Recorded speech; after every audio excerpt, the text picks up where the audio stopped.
Well, good evening. Wonderful to be here with you in the spirit of Bishop Ward. When I would get the opportunity here and there to address our student body straight upstairs from here when we would gather for an all-school mass, once or twice I've said to the kids as we're getting started, open your hearts to the Holy Spirit. It's just an invitation to them to receive the spirit of Bishop Ward. I love the fact that our theme tonight from the Gospel of John, I am the vine, you are the branches. I was touched when I heard that was our theme because that's the gospel passage that my lovely wife and I had at our wedding. So I kind of got chills when that was going on. As I've been circulating and greeting folks this evening, one couple mentioned to me, we saw you screaming your head off at the basketball game. And I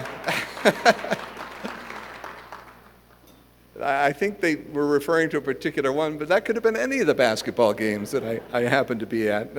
I think one of the members of our very successful girls team this year had approached me one time before their playoff game to ask to be sure I was going to be there because I yell at the refs more than their coaches do, and so I think the girls like that. But you know, a couple of stories from just this last week that I think help capture the spirit of Bishop Ward. So the girls did have their first winning season in many years for women's basketball here. They went 11-7 through the regular season, and their head coach is sitting right back here, Mr. Kevin O'Brien. So did an excellent job with the girls, and what's even better is that the stars are a freshman, 2 sophomores, and a junior. So Monday, they played their first upstate game, and they were excellent throughout. Everybody who was there, I wasn't able to be there, unfortunately, told me how excellent they were for 4 quarters of basketball. It was just a beautiful thing to see. So I was very excited to get to the boys' game on Tuesday evening. So they had their sub-state game out at Santa Fe Trail High School, which many of you know is a bit of a hike from here. And part of the beauty of the Spirit is Mike Bevan, our athletic director, said we should get a Spirit bus going if kids want to go. And not only did we get kids who want to go, we filled that bus. So we had a really good student section going to this game.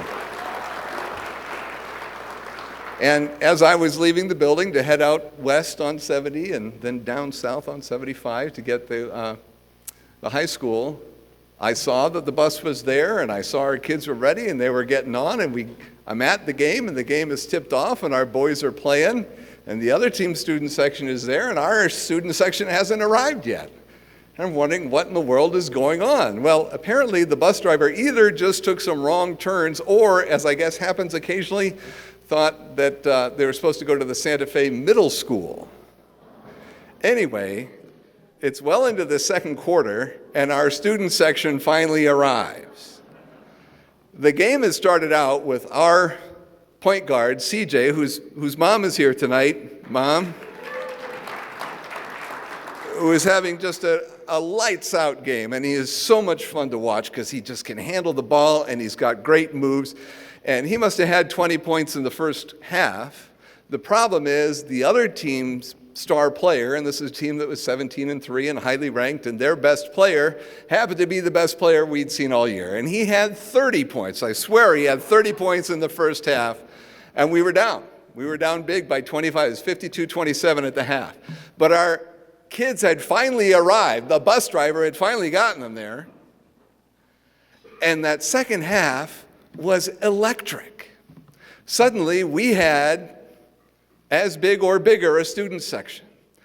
And the players are feeding off it. And the three-pointers are falling, and the kids are cheering. And you could just see the dynamism. I spoke with our coach, Coach Gavin, after the game, and he talked about, they were really feeding off each other. And at halftime, we talked about all those kids were there, and the team's effort wasn't measuring up to what the student section had brought.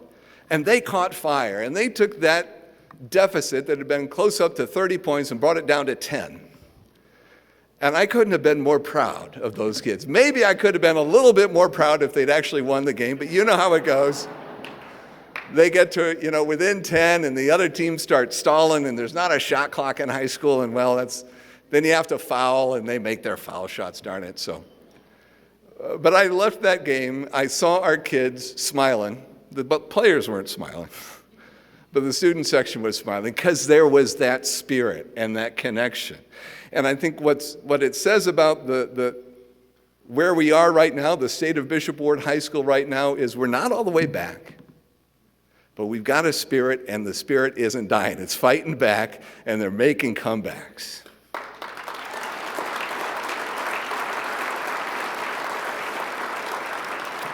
So that was Tuesday night. Thursday night was the girls' game out at Perry-LeCompton against Jeff West.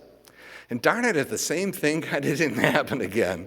This time it wasn't that the bus got lost, but it got here 45 minutes late. Well, the bus company is not charging us for either of those trips, by the way. But the kids get out there, the game starts, and once again, our star player, our best player, is just working. Tina is just having an amazing game, but we're falling behind. But once again, that student section kicks in. It's the second half, and the student section is rocking, and we've got the bigger student section, and the girls are feeding off it, and they're defensive steals, and there's offensive great shots and moves, and we shut down the play that kept killing us in the first half. And once again, and they get that big lead down to just 6 points. And once again, it kind of hit the wall there. So we didn't make it all the way back. But the spirit was there, and they were that close. So that, as I experience it this year, that is our spirit of Bishop Ward. There is a live spirit here. The kids love it, they love each other, they support each other, and they're making a comeback.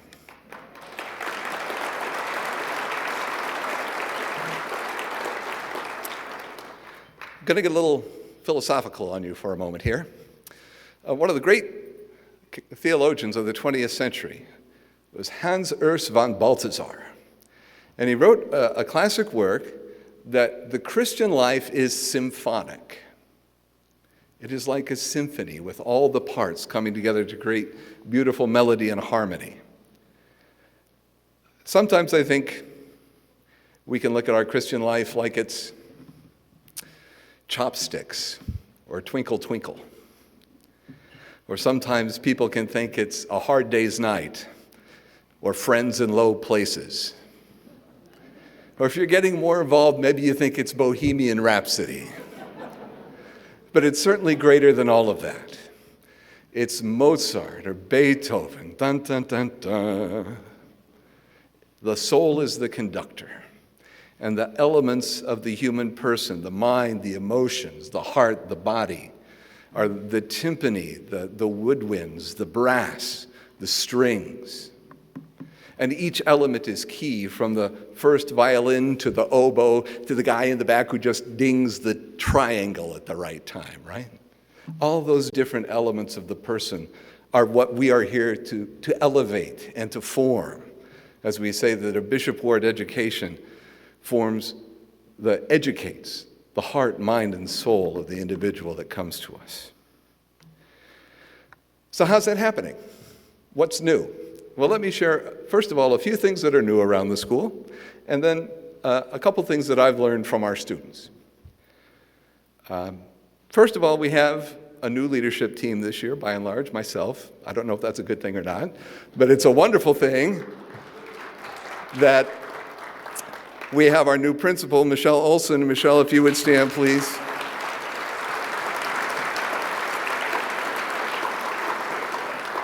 Many of you may know that Michelle had 20 years of experience as principal at Notre Dame de Sion, the girls' school on the Missouri side, and that during her time there, the enrollment went from under 200 to 450.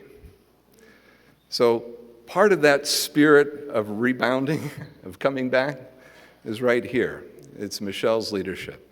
It's the leadership of so many who I'm looking at straight in the back of the room here. Our instructional coach, Dr. Emily Satsiaglu, our Dean of Students, Cam Ridley, our athletic director, Mike Bevan.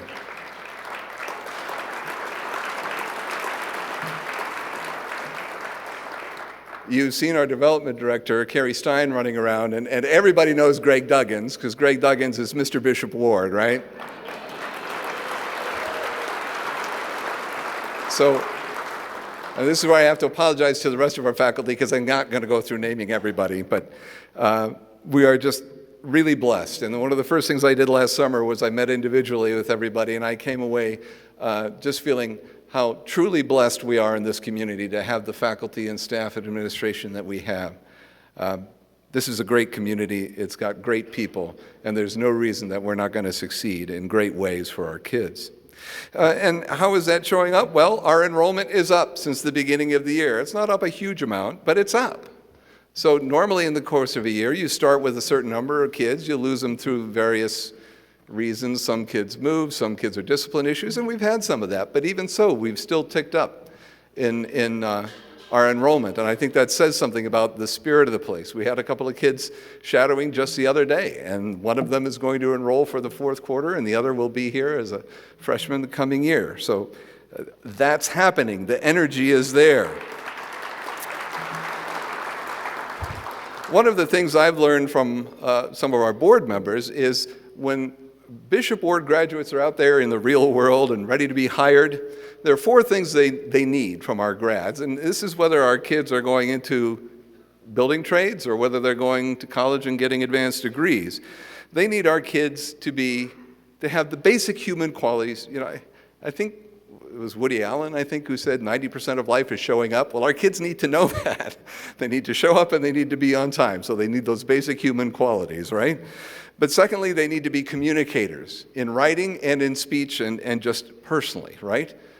They need to be able to do the math that comes with any job, any profession. And finally, they need to be people of character, so that when somebody is sent to do a job, they know, they can trust that job is going to get done the way the employer needs it, the way the client needs it done. So those essentials are something that we're trying to focus on with our kids and make them aware of. We have, straight up here on the first quarter, just a little bit down, that so many of you here have helped us with, a brand new STEAM lab. STEAM, science, technology, engineering, art, and math. And one of the things we did, a few of you I know were at our auction in the fall, and you saw the paintings that our kids did, which was a really cool project, because they took paints and they had to measure the density and viscosity of the different colors of paint.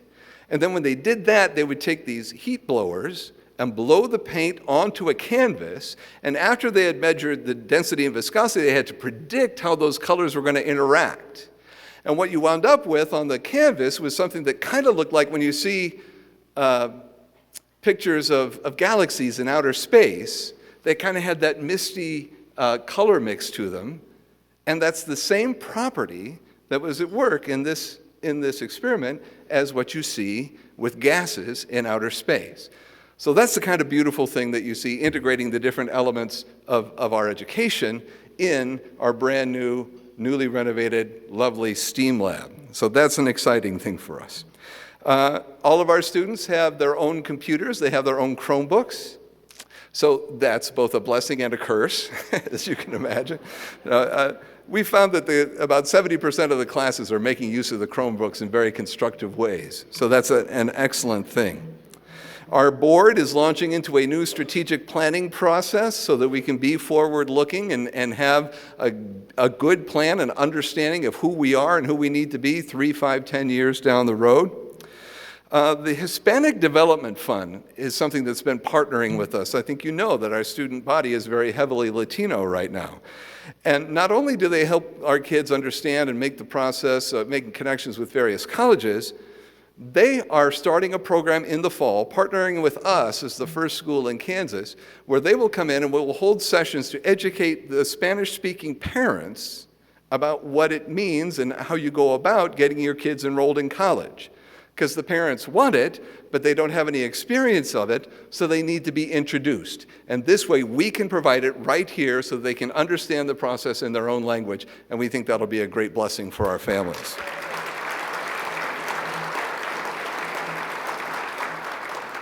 We're also partnering with Catholic Charities, which has an office right up on Central Avenue, especially in terms of financial education for families and workforce development. which can affect both our graduates and some of our parents to help them get into better earning professions that they're qualified for, but they're just not there yet. One of the neatest things that happened last fall, if any of you were at the big Gaudeamus dinner that the Catholic Education Foundation hosts, which is their big fundraiser that helps with scholarships for schools like Bishop Ward, Ward graduates or students are almost always the ones who are asked to come give speeches there, and this year that was the case. And Island George, who's one of our students, gave a very moving presentation about her life. And Sister Diane Steele, who is here with us this evening, was at the Gaudeamus dinner. And she heard Island speak, and she went straight to her upon completion of her speech and gave her a full ride scholarship to the University of St. Mary up in Leavenworth because of what she had accomplished. But it doesn't stop there with Sister Diane in USM, because Sister Diane came down with one of our vice presidents and informed us that the sisters in the university have created a program where any Bishop Ward graduate who goes to USM and then graduates from St. Mary's, USM will guarantee repayment of that student's student loans if they are not yet earning $42,000 a year upon completion of college. Is that an amazing benefit or what? Yes. And you know, given the rich history with the sisters here and what they've meant to Ward, I've wanted, and so many of us have wanted, the sisters to have a representation on our board, and Sister Diane Steele is now a member of the Bishop Ward High School Board. She's one of our trustees.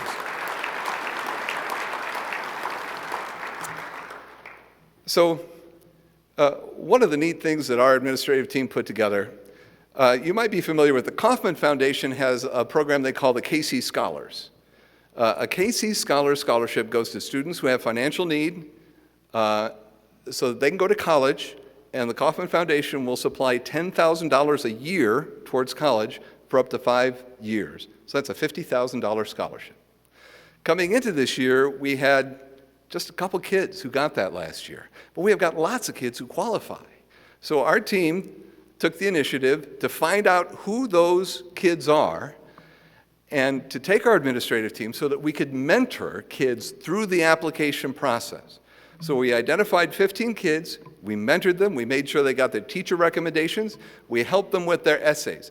Let me tell you about two of the stories I learned while helping some of these kids with their essays. So one is a student who is second oldest in the family. Older sibling did not go to Bishop Ward, went to one of the local public high schools. That older sister was a bit rebellious, got pregnant at age 16, pregnant again at age 18. And it's been a challenge for the family, but they love their daughter, they love the babies. So the father, the mother are making the sacrifices to care for those children. But they wanted more for their second. And that student is here at Bishop Ward and wrote very movingly in her KC Scholars essay about how she wants to go to college for her dad because of the sacrifices that her dad makes for her family.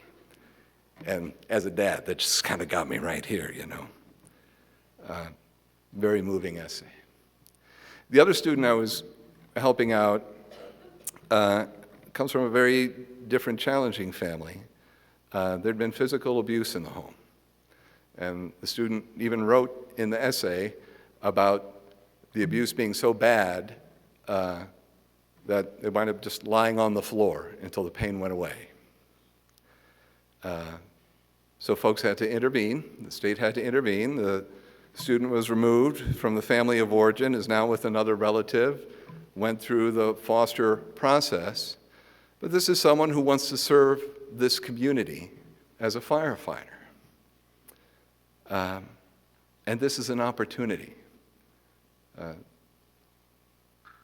So, these are our real stories. These are the souls that are brought to us at Bishop Ward, and this is the spirit of Bishop Ward, where we love those kids, you love those kids, they love and support one another. They're fighting for comebacks. It's a beautiful thing. And so I want to thank all of you as you contribute tonight and at other times towards our scholarship program for making this available and keeping the spirit of Bishop Ward alive and growing. God bless you.